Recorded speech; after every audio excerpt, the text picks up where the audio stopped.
Halo everybody, ketemu lagi bareng Mbak Yu di podcast seri Valencia Test.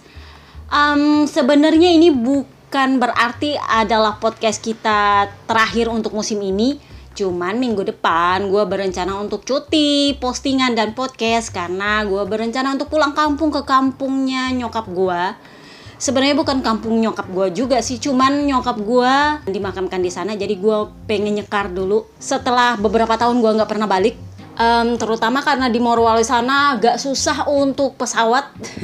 Sebenarnya pesawatnya ada, bandaranya ada, cuman kemarin-kemarin tuh agak-agak ya beberapa hari, seminggu gitu kan. Nah sekarang kan sudah ada tiap hari, jadi lebih gampang lah buat gue kesananya.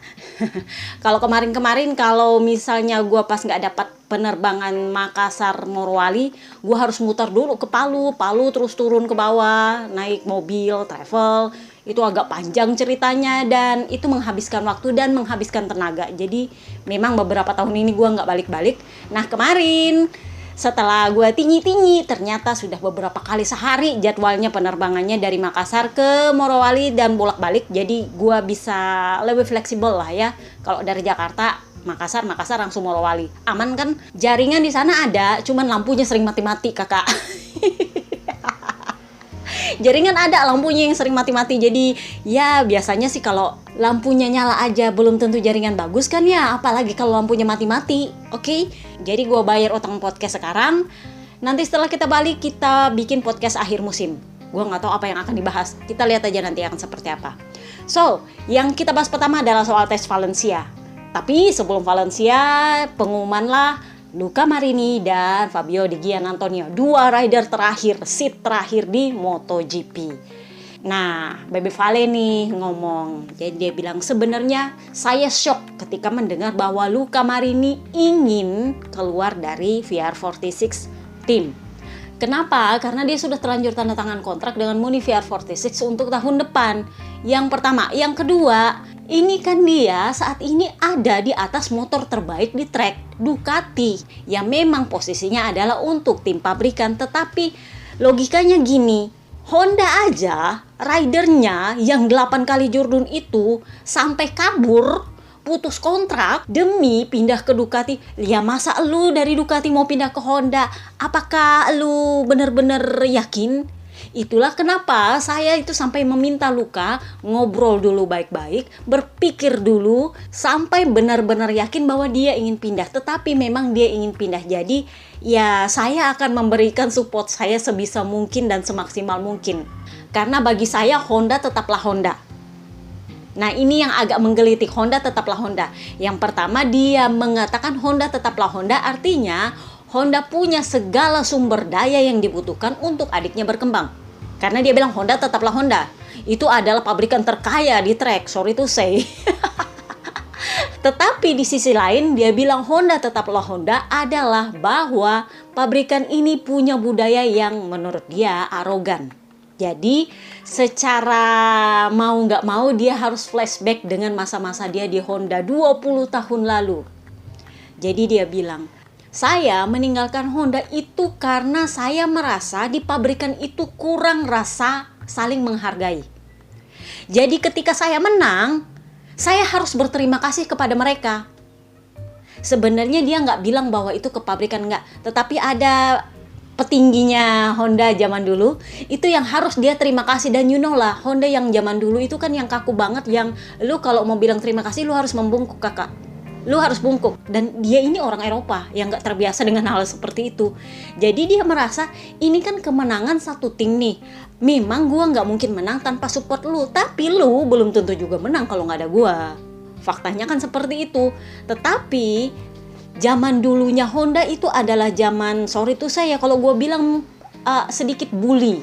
Itulah kenapa dia pindah. Dan di Yamaha dia nggak mendapatkan perlakuan seperti itu. Meskipun sama-sama pabrikan Jepang. Faktanya kan. Jadi Bebe Vale bilang, ya saya mengerti keinginan Luca Marini untuk berkembang. Jadi saya cuma bisa memberikan dukungan saya semaksimal mungkin kepadanya. Nah, Luca Marini sendiri bilang ini yang mungkin karena dia sudah resmi pengumuman untuk meninggalkan Ducati dan Muni VR46, dia mulai mengatakan kegetiran dia di Ducati. Jadi dia bilang gini, saya itu pindah ke Honda karena saya pengen punya pengembangan saya sendiri dan punya support penuh dari pabrikan. Nah dengar nih dia bilang, saya ingin diperlakukan sama dengan Pecco Bagnaia dan Jorge Martin. Sedikit agak hati-hati santan instan kakak. Jadi dia merasa dia pengen diperlakukan sama dengan Pecco Bagnaia dan Jorge Martin. Jadi dia bilang, ya saya mengerti, saya tidak bisa diperlakukan seperti itu karena hasil tidak menunjukkan bahwa saya layak diperlakukan seperti itu.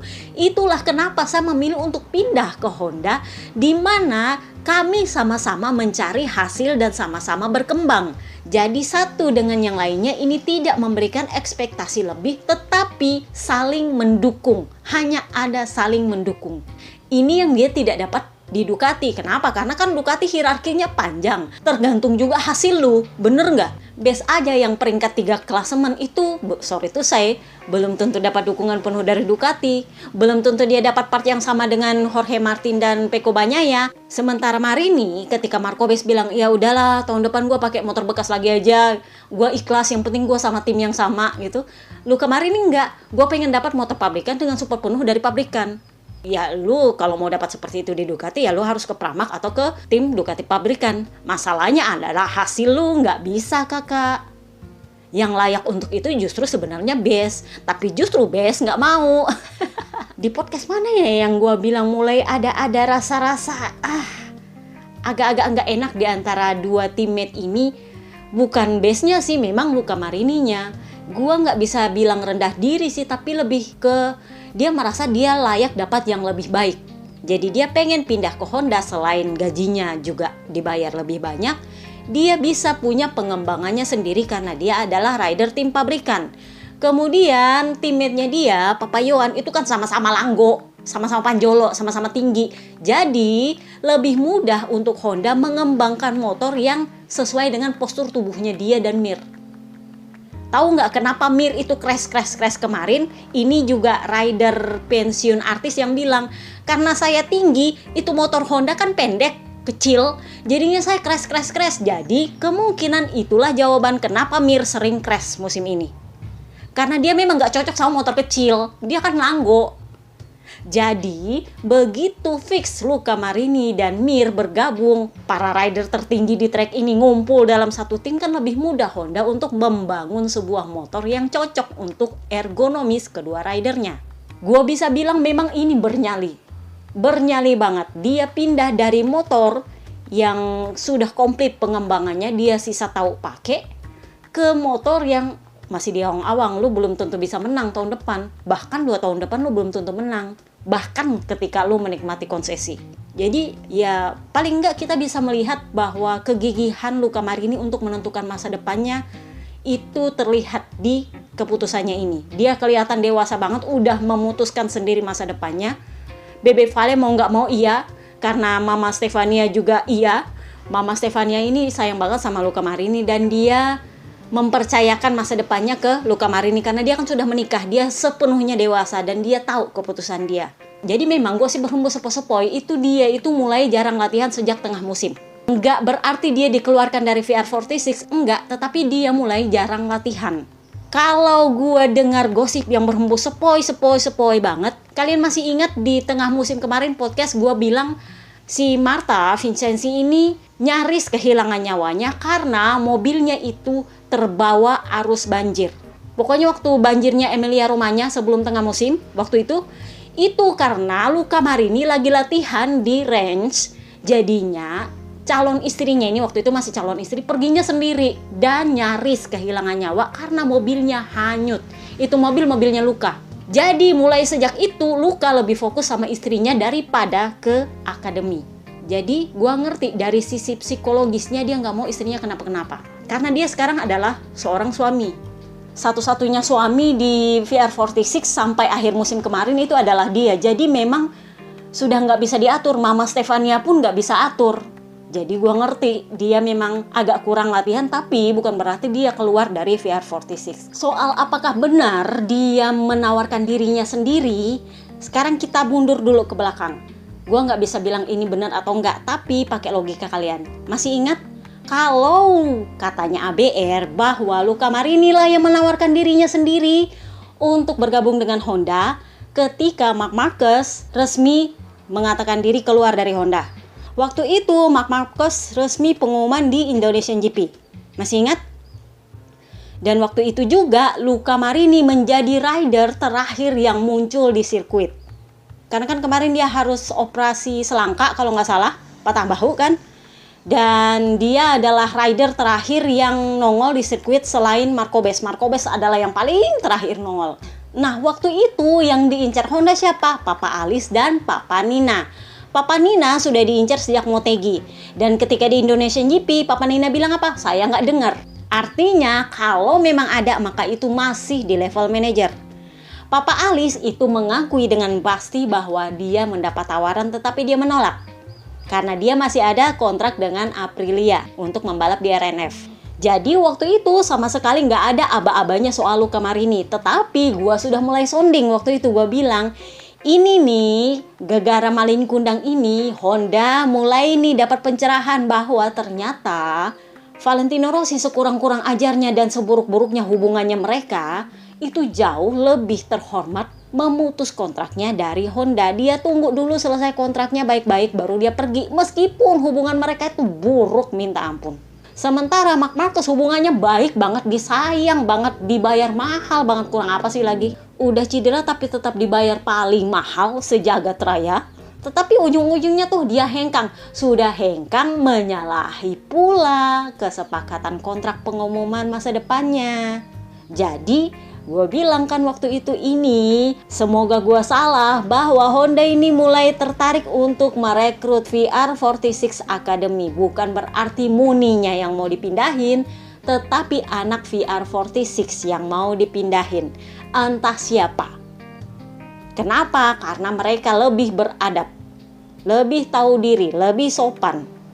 Waktu itu kan gue bilang, tetapi nama Luca Marini sama sekali belum ada di atas kertas. Nama itu mulai ada ketika Phillip Island berakhir. Waktu itu Phillip Island ke Thai GP itu kan jedanya 1 minggu, bener nggak? Nah itu baru nongol namanya Luca Marini bersama dengan Di Giannantonio, karena di Phillip Island itu Papa Alice resmi menolak tawarannya Honda. Nah waktu itu di Buriram dia sendiri bilang saya belum tahu gosipnya. Jadi kalaupun memang ada disebutkan itu manajernya Luca Marini. Jadi kemungkinan ada penawaran itu, tetapi Luca Marini belum jawab waktu itu. Nah baru ketika seri Sepang dimulai itu kan jedanya 2 minggu. 2 minggu itu isu yang nongol justru Fermin Aldegar. Sampai ada ABR, jornonya mereka itu yang bilang bahwa Aldegar itu ditawari sudah tanda tangan kontrak malah 2 tahun sama Honda. Lu bayangin tuh diklaim seperti itu. Jadi gue tanya, Luca Marini menawarkan diri dari mana? Setelah di Sepang, opsinya ternyata nggak bisa untuk lepas kontrak, mulailah keluar opsi tukar guling. Nah itu baru Luca Marini tahu bahwa dia ditanya mau nggak. Jadi dia bilang, oh iya jelas saya mau. Nah Bebe Vale tuh yang pusing jadinya. Sini dulu lu ngomong, sini dulu sama gue baik-baik. Lu yakin lu mau pindah ke Honda? Lu di Ducati loh. Yang dari Honda aja mau rebutan ke Ducati lah, lu pindahnya ke Honda. Yakin lu? Kenapa? Karena Bebe Vale sendiri nggak dengar. Nggak mungkin manajernya Luca itu nggak melapor kalau Luca Marini yang bikin gerakan duluan. Jadi kalau ada yang bilang bahwa Luca Marini menawarkan diri ketika Marc Marquez resmi keluar dari Honda dan bergabung dengan Gresini, sorry tuh saya sampai Buriram aja dia nggak ngerti itu barang. Setelah Sepang baru dia ngomong sama kakaknya, gue mau pindah. Kenapa? Karena 2 minggu jeda antara Buriram dengan Sepang itu Fermin Aldegar tuh alot kontraknya. Jadi keluarlah opsi untuk tukar guling. Udah alot kontrak, publik KTPS nggak rela rider muda satu ini dikorbankan untuk di Honda. Jadi menurutnya KTPS ya mending Luca Marini aja dikorbankan di Honda. Bener nggak sih? Luca Marini bukannya nggak bernyali, malah bernyali. Oh ya kalau gitu sini gue. Jadi gue patut angkat topi lah sama nyalinya yang satu ini. Beberapa ABR itu sedikit mengecilkan bahwa itu kan gara-gara dia lebih tertarik sama gaji. Ya iyalah, masa lu dari tim satelit pindah ke tim pabrikan gak naik gaji? Yang bener aja lu. Tetapi apakah dia benar-benar butuh duit? Kagak. Kenapa? Karena kan dia keluarga kaya.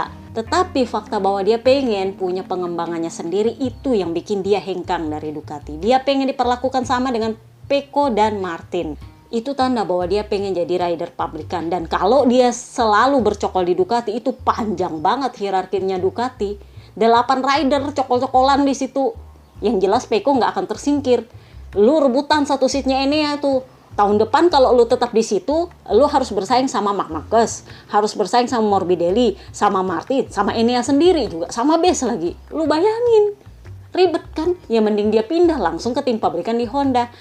Pertanyaannya apakah dia akan Jordan atau enggak? Itu pertanyaan nanti.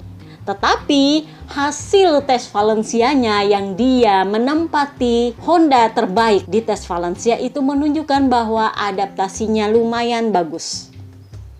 Bahkan lebih bagus dari Mir. Karena mereka turun pure motor baru. Sasis baru ya, sasis yang dibawa dari Misano, yang ditolak mentah-mentah sama si cemen maling kundang itu dipakai. Tetapi mereka muncul dengan bodi yang lebih gede, panjang dan besar, dan lebih ringan. Jadi menurutnya Mir, oh ini baru dibilang evolusi, akhirnya ada sesuatu yang berubah. Ya iya, karena mereka sudah berubah total. Marc Marquez sudah pindah, jadi mereka bisa bikin motor yang lebih gede untuk rider yang lebih gede. Karena kan selama ini Marc Marquez patronnya. Karena Marc Marquez patronnya, jadi motornya kecil. Jadi Jorge Lorenzo itu sampai taruhan. Dia kan melihat bahwa Marc Marquez punya pencapaian posisi keempat di tes Valencia. ABR tuh sempat hure-hure, wah Marc Marquez nih sempat memimpin waktu. Ya menurut lo itu kan motor sudah paket komplit, sudah kelar pengembangannya karena itu motor bekas satu. Yang kedua motornya sama dengan adiknya. Yang ketiga dia bisa nanya sama Martin ini makainya gimana. Kenapa? Karena itu dia pakai motornya Sarko di update terakhir. Ya wajar dia cepat. Dan gak ada satupun rider di track itu yang kaget dia bisa cepat. Kenapa? Karena mereka tahu ini Jordan 8 kali pakai motor yang sudah komplit pengembangannya yang Jordan. Jadi yang mustajab kalau dia lambat justru dipertanyakan. Itu yang pertama. Yang kedua itu kan Honda V4 ke V4 kagetnya di mana sih? Kalau Morbidelli yang naik inline pindah ke V4 terus dia cetak waktu tercepat, nah itu baru lu hure-hure. Karena itu luar biasa adaptasinya. Tapi kalau V4 ke V4 biasa aja. Nggak ada kagetnya. Jadi rider lain tuh bilang, iya sesuai perkiraan sih. Nggak ada yang meleset kalau kami memperkirakan bahwa dia memang harus langsung cepat. Karena itu adalah motor yang sudah lengkap pengembangannya, lu sisa pakai. Lu bayar hampir 1,5 triliun rupiah untuk motor yang udah jadi gitu. Jadi ya memang lu harus cepat. Kalau lambat ya lu berhak komplain ke Grace ini, gua keluar uang banyak kenapa gua lambat. Bener gak sih? Jadi Lorenzo tuh yang bilang, oh saya bertaruh bahwa tahun 2024 Marc Marquez bakal Jordan. Oh kita lihat. Kalau dia balapan penuh satu musim, kalau dia balapan. Yang anehnya lagi dia bilang apa? Luca Marini itu bakal sering jatuh. Kenapa? Karena saya waktu pakai Honda saya juga jatuh-jatuh. Ya lain Luca pak. Lu zamannya Marc Marquez motornya KT kecil. Sementara kan memang Lorenzo bilang saya kan tingginya 172. Saya pakai itu motor susah banget, sering crash. Kenapa? Karena kecil. Ya sekarang mereka kan ridernya tinggi-tinggi. Makanya gue bilang lain dulu lain sekarang. Teammate-nya Luca adalah Mir yang sama-sama tingginya. Jadi yang nggak ada ceritanya susah-susah. Memang Mir waktu si Luca Marini mau pindah dia bilang, gue tuh mikir kalau Luca Marini mau pakai motornya kami yang sekarang itu bisa-bisa sikunya sama lututnya ketemu. Karena kan dia memang tinggi. Tetapi nampaknya, sorry tuh saya, sepertinya sejak kepindahan Marc Marquez dari Honda, itu Honda akhirnya mengalihkan pengembangannya mereka ke Mir, jadi motor dibuat lebih gede. Kenapa? Karena Honda punya waktu lebih banyak ketika mereka sadar Marc Marquez mengajukan pengunduran dirinya di Motegi. Jadi mereka langsung pindah dari motor yang kecil KT nggak jelas, itu pindah ke motor yang lebih besar, ringan, dan panjang. Kenapa? Karena Mir yang bakal naik. Dan mereka tahu bahwa Luca Marini adalah pilihan yang tepat. Kenapa? Karena Luca Marini sama tingginya, lebih tinggi sedikit aja dari Papayauan. Jadi nggak akan ada gap yang tersisa untuk soal ini motor harusnya lebih kecil atau lebih besar. Karena mereka sama tinggi. Ya mungkin yang agak kesulitan memang Sarko. Tapi Sarko nggak terlalu pendek lah. Bener nggak sih? Iya, Pangeran Negara Api sih yang agak-agak. Tapi dia lumayan tinggi loh. Tetapi tim pabrikannya nampaknya memang sudah siap untuk membangun motor yang sesuai dengan ergonomisnya rider yang tinggi-tinggi. Itulah kenapa Luca Marini menduduki Honda terbaik di tes Valencia.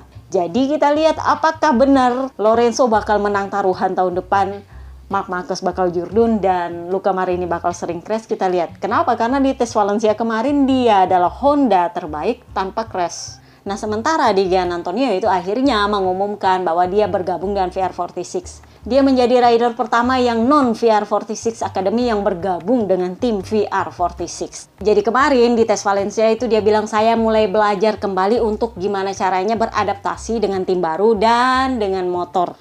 Kenapa? Karena kan dia pakai motor bekas memang, tapi kan udah ganti motor lagi. Nah, Ducati pabrikan apa kabar? Pecco Bagnaia nih yang ngetes motor tahun depan. Jadi dia bilang, ya motor tahun ini itu lebih bagus daripada tes ketika tahun lalu. Kenapa? Karena ketika tes tahun lalu, dia mengendarai motor yang masih motor lama. Karena motor baru siap di Sepang. Nah, sementara kali ini di Valencia GP sudah nongol motor baru. Jadi dia bilang, ya motor kali ini siap lebih cepat. Dan bagusnya adalah saya nggak punya keraguan. Jadi masih ingat ketika tes Valencia tahun lalu, Ducati itu belum punya motor baru. Mereka baru ada motor baru itu di Sepang. Dan di Sepang itu Pecco Bagnaia masih geleng-geleng kepala, agak-agak kurang senang. Di Portimao baru diperbaiki. Nah, sementara tes Valencia kali ini motor baru udah nongol. Jadi dia bilang, kali ini motor baru muncul lebih cepat dan bagusnya adalah saya nggak punya keraguan lagi dengan motor ini. Jadi nggak ada yang bikin dia geleng-geleng kepala. Nah, Pecco Bagnaia pakai motor baru, otomatis juga Jorge Martin pakai motor baru bersama dengan Morbidelli. Kita bahas dulu Jorge Martin. Jorge Martin itu kemarin sepertinya gue nggak ngerti apakah dia berusaha membuktikan bahwa dia bisa lebih cepat dari Pecco Bagnaia. Jadi dia nge-push pakai motor barunya. Akhirnya dia crash 2 kali. Jadi Gino Borso itu bilang, Martin memang harus melambat karena dia sudah crash 2 kali dan dia merasa oh ini sudah waktunya melambat karena crash 2 kali dalam 1 hari dan cuma untuk sesi tes itu agak-agak lebay sih. Jadinya dia menutup waktu itu tepat di atas teammate barunya Morbidelli. Nah, itulah kenapa gua apresiasi Morbidelli. Kenapa? Meskipun faktanya dia tertinggal jauh dari rider teratas, tetapi dia itu di bawah Jorge Martin, teammate barunya. Artinya, memang untuk beradaptasi dengan Ducati pabrikan dia perlu waktu. Dia bilang, saya sedikit kurang terbiasa karena saya perlu belajar cara ngeremnya, cara riding style-nya juga beda, agak beda-beda lah. Tetapi saya ingin mulai dari dasar untuk mengetahui oh ini barang kalau kosongan setupnya masih basic banget gimana modelnya, nanti baru dikembangkan. Nah, Gino Borsoy sendiri bilang ya kami ingin membuat adaptasi dia semudah mungkin, jadi kami membiarkan dia itu keluar dengan motor yang benar-benar basic banget setupnya. Setelah itu dikembangkan sesuai dengan apa yang dia inginkan. Tetapi kami ingin memastikan bahwa kami tidak melenceng dari setup asli yang dimiliki oleh pabrikan. Dan yang saya sukai dari Morbidelli adalah dia presisi dalam mengambil data. Jadi alih-alih mengintip setup tetangga sebelah, dia lebih memilih untuk mengambil datanya sendiri dan saya bisa melihat bahwa memang dia mengambil data itu dan itu presisi. Jadi kita lihat nanti di Sepang akan seperti apa perkembangannya dia. Karena menurut gua berpindah dari inline ke V4 itu nggak gampang sama sekali. Tetapi fakta bahwa dia nangkring hanya di bawahnya Jorge Martin, yang lu nggak bisa bilang, oh kan dia crash. Ya justru karena dia crash itu kan artinya dia nggak bisa maksa dan emang di situ levelnya. Karena kalau lu maksa ya lu crash, bener nggak sih?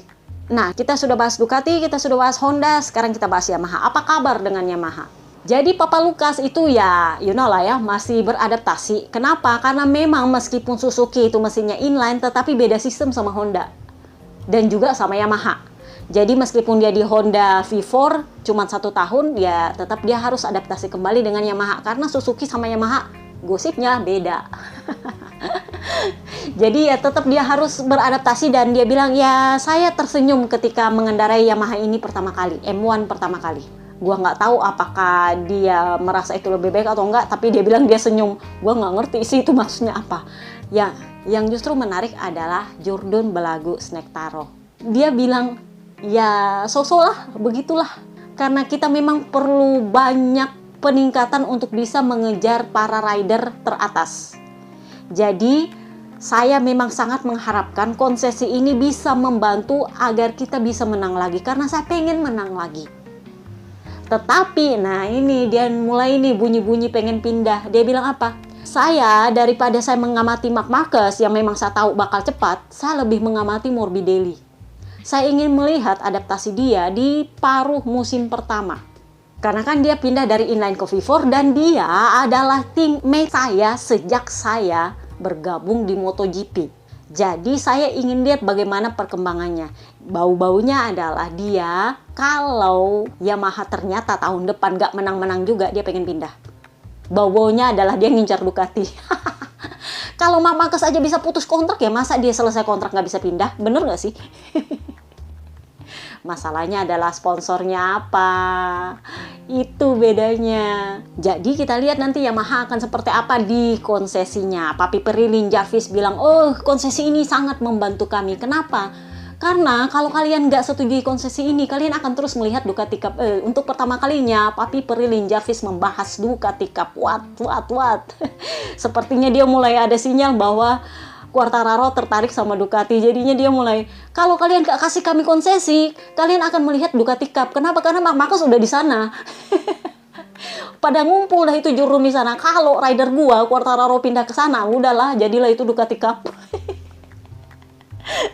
Bener gak sih? Ya bener juga. Yang jurun sekarang eksis yang di luarnya Ducati kan sisa Papayón sama Quartararo. Nah, Papayón kan udah henteng tuh di Honda. Nah, masalahnya adalah Snectaro mulai ini naga-naga mau melihat Morbidelli. Gimana kalau dia naik Ducati? Kalau bagus di Ducati dia pindah. Bener gak sih? Ya kalau ngumpul semua di sana kan ya jadinya Ducati Cup emang. Nah, mumpung kita bahas Yamaha, mari kita bahas soal Petronas, Yamaha, dan Marquez. Jadi, di dokumenter terbarunya itu Marc Marquez bikin pengakuan. Dia bilang gini, sebenarnya tahun 2019 adik saya itu sudah tanda tangan kontrak dengan Petronas Moto2. Aturannya adalah dia itu akan membalap bersama Petronas Moto2 untuk tahun 2020. Setelah itu dia akan naik ke Yamaha Petronas tahun 2021. Tetapi setahu saya, begitu masuk di garasinya Yamaha itu diveto sama Yamaha. Padahal semestinya itu Yamaha nggak punya hak untuk memveto. Kenapa? Karena seat yang dipakai adalah jatah seat satelit. Mereka adalah tim independen. Jadi saya berpikir, seburuk-buruknya permusuhan saya dengan Valentino Rossi, nampaknya ini adalah perkara permusuhan Yamaha dengan saya. Karena memang saya selama ini itu nggak pernah ada hubungan baik dengan Yamaha. Ketemu memang di track, ketemu dengan Lin Jarvis, tapi nggak pernah ngomong. Sebenarnya itu mengecewakan saya. Karena urusan di track itu nggak bisa dibawa-bawa ke saudara saya. Nah, gara-gara itu ditanyalah nih Dato R nih. Dato R kan kemarin setelah dia didepak oleh RNF, dia mengumumkan posisi barunya sebagai konsultan independen olahraga. Jadi lebih kepada kalau kita itu bisa dibilang kayak agen, apa sih, headhunter gitulah. Bukan manajer rider, tapi dia mencari rider-rider yang potensial lalu mengkoneksikan dengan sponsor dan tim.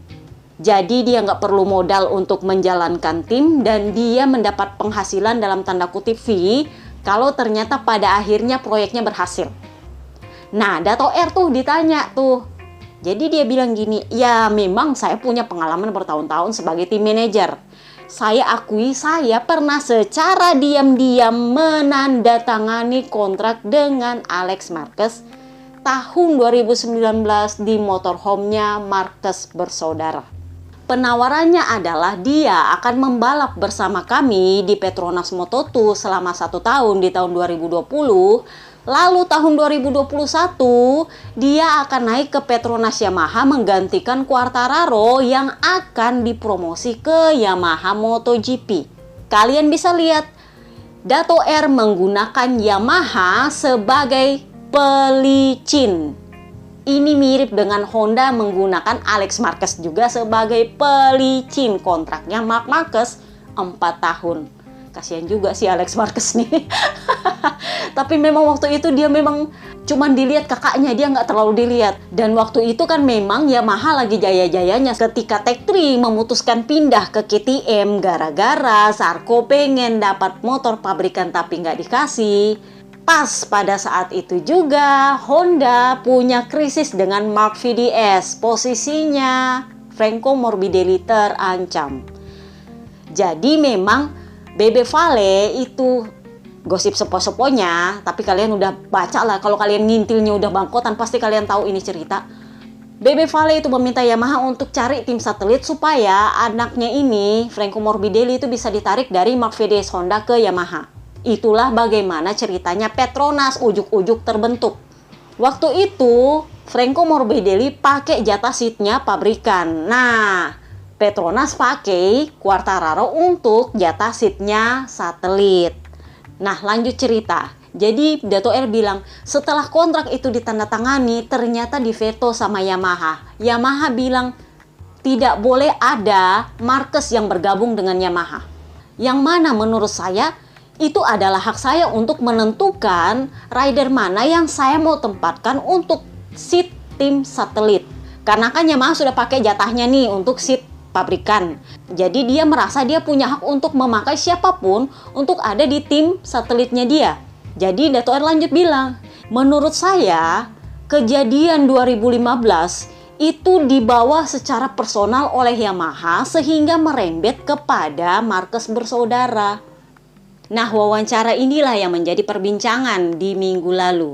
Jadi, anggapan bahwa Valentino Rossi lah yang memveto itu salah. Jadi, ABR yang dulu-dulu bilang, itu gara-gara Valentino Rossi. Enggak ada hubungannya sama Bebe Vale. Bebe Vale jasanya sama Petronas adalah, kalau kalian mundur lagi ke postingan gue tahun 2019, waktu itu gue bilang, gosip berhembus sepo-sepo Bebe Vale yang meminta Yamaha untuk menerima Petronas sebagai tim satelit supaya ada seat untuk Franco Morbidelli.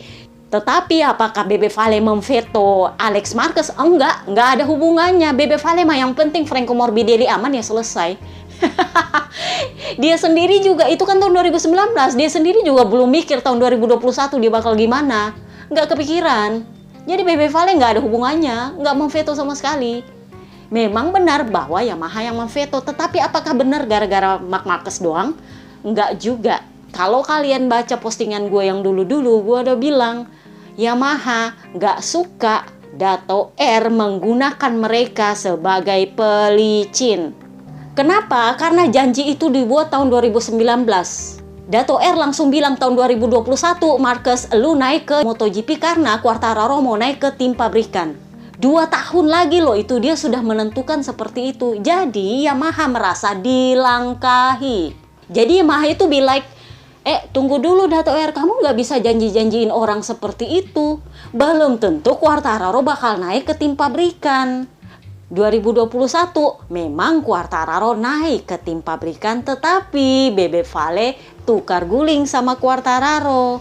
Itulah kenapa Yamaha bilang, nggak bisa Dato R, lu nggak bisa main seperti itu. Lu nggak bisa menentukan line up seat lu kalau nggak konsultasi sama kami, karena kami juga punya line up kami sendiri.